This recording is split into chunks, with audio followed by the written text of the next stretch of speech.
Infectious bovine keratoconjunctivitis, or pink eye, is the most common eye disease of cattle.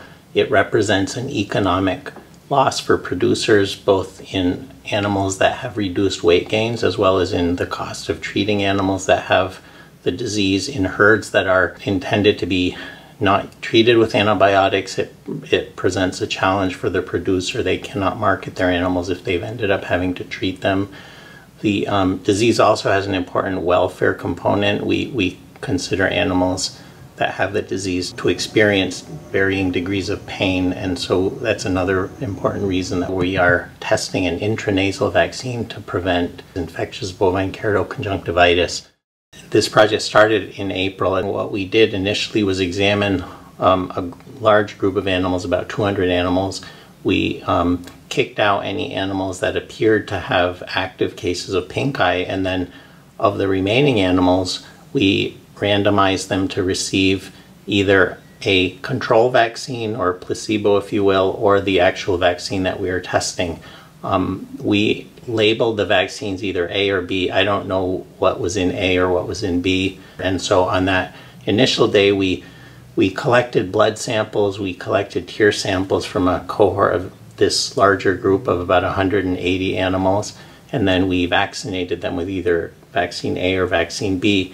And now what we are doing is every week we are examining the entire herd and then identifying those that have active cases of pink eye. If they have a suspect case of pink eye, we put a green stain, or called fluorescein, in the eye, and that makes the ulcer show up. We then take a picture of the ulcer and we can measure it, and we every week then measure that same animal until the ulcer heals.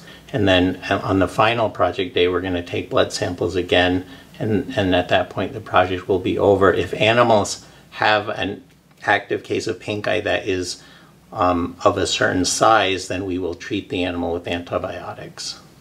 The Sierra Foothill Research and Extension Center has been instrumental in allowing me to be able to carry out these research projects. There are amazing facilities up here, so it's easy to get all of the animals in a corral, get them through the chute, get them examined in facilities that allow the animals to be handled safely and on a routine basis. So that has been a really big part of my ability to make progress in this area of pink eye research.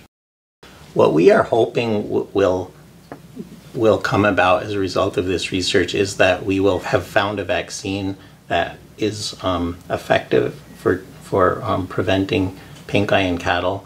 It will most certainly need to have subsequent testing of the vaccine, but this would be, it's kind of the first baby step, is to determine if the vaccine is actually effective. I remember as a kid growing up, I always thought I would enjoy doing something with vaccines. I always thought how amazing it would be if you could create something that would prevent a disease.